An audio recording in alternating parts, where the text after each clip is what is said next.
तो नमस्कार दोस्तों, एक बार फिर से क्विक न्यूज में आपका सभी का स्वागत। साथ ही जो नववर्ष 2025 लगा है उस सभी की मेरे खास खास क्विक न्यूज के दर्शकों को, मेरे प्रिय अजीज दर्शकों को बहुत बहुत शुभकामनाएं। आप जिस तरह से आपका पिछला वर्ष खुशी खुशी हंसते हंसते निकला, मुस्कुराते हुए निकला, उसी तरह क्विक न्यूज कामना करता है कि क्विक न्यूज के सभी दर्शकों का जो अगला वर्ष है 2025 जो आज से लगा है, वो हमेशा पूरा साल आप सभी इसी तरह मुस्कुराते रहें, हंसते रहें, खेलते रहें और क्विक न्यूज को पसंद करते रहें। धन्यवाद दोस्तों। दोस्तों एक बात कहना चाहूंगा कि क्विक न्यूज ये जरूर कहेगा कि ये भी आज भी काफी ऐसे मैसेज प्राप्त हुए और कल एक मेरे खास मित्र थे, वो मुझसे इस बात पे उनसे टकराव हो गया। टकराव सिर्फ इस बात का, और उन्होंने कहा कि भाई हम इस नववर्ष को नहीं मानते, हमारा नववर्ष दो हिंदी नववर्ष जो चैत्र में शुरू होता है वो हमारा नववर्ष है।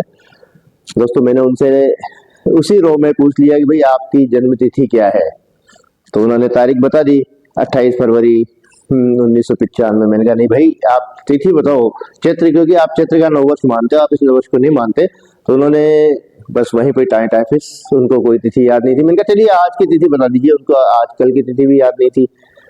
दोस्तों आप उस नववर्ष को मानिए, ये हमारी संस्कृति है। क्विक न्यूज कहता है कि हमें हमारी संस्कृति को जिंदा रखना चाहिए, हमें उस नववर्ष को भी मनाना चाहिए और खूब खुशी से, खूब धूमधाम से मनाना चाहिए। लेकिन जब हम हमारे सारे दिनचर्या के काम, हमारे सारे दैनिक काम इसी नववर्ष से करते हैं, इसी ईसाई नववर्ष से करते हैं, तो हमें इसका अपमान करने का अधिकार भी नहीं है। दोस्तों हमें इस नववर्ष का भी पूरा सम्मान करना चाहिए और इसी उसके साथ साथ हमें इस नववर्ष को भी मानना चाहिए। धन्यवाद दोस्तों। आगे बढ़ते हैं। बहुत तेज ठंड पड़ रही है, आप सभी को मालूम है। लगभग 4-5 दिन हो गए, घना कोहरा, बीच में मावठ भी आई थी, बरसात भी अच्छी हुई थी मावठ की, और अभी कोहरा भी बहुत अच्छा पड़ रहा है। उसी कोहरे को और इसी ठंड को लेकर हमने जो किसान है क्षेत्र के उनसे बात की, तो दोस्तों सामने आई बात वो बताते हैं क्या फसलों को क्या लाभ होना है। वैसे हमने कुचामन सिटी के फोटोज वीडियो भी लगा दिए हैं और आसपास के फोटोज वीडियो भी लगा दिए, खेतों के फोटोज वीडियो भी आप देख सकते हैं इसमें आज के कार्यक्रम में। दोस्तों जिले सहित ग्रामीण इलाके में पिछले 6-7 दिन से सुबह सुबह लगातार पड़ रहे कोहरे से यहाँ जनजीवन प्रभावित हो रहा है, अस्त व्यस्त हो रहा है, हम सभी जानते हैं। और सुबह जो गाड़ियां चलाने ड्राइवर होते हैं, जो गाड़ियां चलाते हैं, वाहन चालक होते हैं, उनको तो बहुत ज्यादा तकलीफ सहन करनी पड़ती है। वहीं हमारे जो किसान हैं, हमारे जो अन्नदाता है, वो इस कोहरे से मिल रहे फायदे से बहुत खुश है। उनके चेहरे पर जो खुशी देखते ही बनती है। कोहरे की वजह से लोगों को ठंड का भी एहसास हो रहा है, ठंड तो होनी ही है, लेकिन इससे फसलों को लाभ मिलेगा। ठंड की वजह से अब तापमान भी घटने लगा है, मौसम बदलाव का बना हुआ है। बुधवार को भी शहर में करीब 10 बजे तक कोहरा छाया रहा, जबकि ग्रामीण क्षेत्रों में देर तक कोहरे की चादर छाई रही। इस समय क्षेत्र के खेतों में फसलें लहलहा रही हैं। इन फसलों में पानी की भी आवश्यकता है, लेकिन जो कोहरा है उससे पानी की कमी लगभग पूर्ति हो रही है। साथ ही दोस्तों एक और विशेष बात है कि इस कोहरे से और इस मौसम बदलाव से अस्पतालों में भी मरीजों का तांता लग गया है। मौसमी बीमारियों से बच्चे ज्यादातर और वृद्ध लोग हैं वो ज्यादातर परेशान हो रहे हैं। किसानों का कहना है सुबह के समय पड़ने वाला कोहरा फिर रात पड़ने वाली ओस फसलों के लिए बहुत अच्छी होती है। कोहरे के कारण लोगों को थोड़ी परेशानी भी हुई।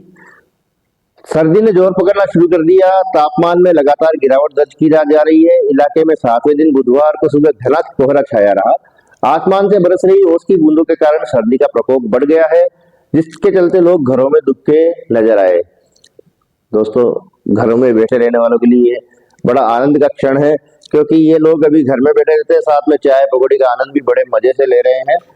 खेतों में भी फसलों की बूंदें जम गई है, जिससे खेतों में काम करने वाले किसानों को सुबह सुबह काफी परेशानी हुई है, जिससे लोगों की दिनचर्या में बहुत हुई है। आइए दोस्तों सुनते हैं प्रगतिशील किसान पंच परसाराम बगालिया क्या कहते हैं इस मौसम के बदलाव के बारे में, और इस जो तेज ओस पड़ रही है, तेज धुंध पड़ रही है, उसके बारे में क्या कहते हैं।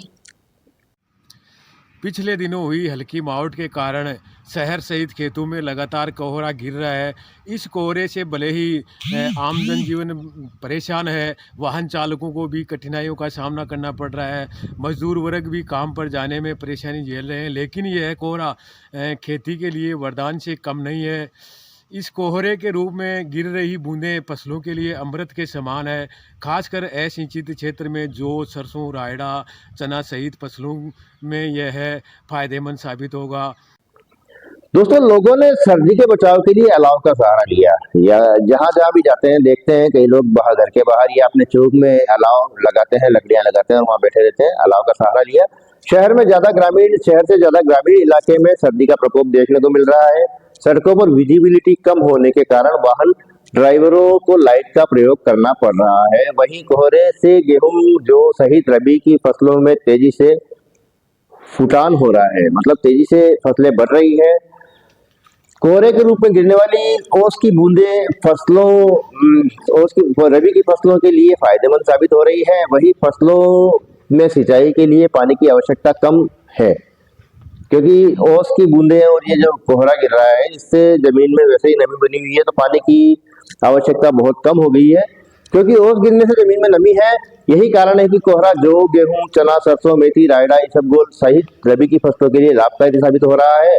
किसान परसाराम बुगालिया, मुन्नाराम महला, कमलकांत डोडवाड़िया, बिरमाराम बांगड़वा, झूमरमल बिजारनिया आदि किसानों की बात माने तो कोहरे से फसलों को फायदा मिल रहा है। इससे पौधों में बढ़वार होगी, बढ़ोतरी होगी, पौधे फसल बहुत तेजी से बढ़ रही है और बढ़ोतरी होने से उत्पादन अच्छा होने की काफी उम्मीद है। दोस्तों, कल जो नववर्ष था, रात्रि को 12 बजे शहर के युवाओं ने बहुत धूमधाम से इसको मनाया। रात को 12 बजते ही लोग, जो युवक थे, वो पटाखे छोड़ने लगे और मोटरसाइकिलों पर सड़कों पर निकल गए और हैप्पी न्यू ईयर का नाद करते हुए गुंजायमान कर दिया उन्होंने सड़कों को, हैप्पी न्यू ईयर। और मैं कहता हूं दोस्तों कि उन सभी के लिए ये न्यू ईयर, ये जो नया साल है, बहुत ही बहुत मुबारक निकले, बहुत ही बहुत शुभ निकले। धन्यवाद दोस्तों, आभार, शुक्रिया।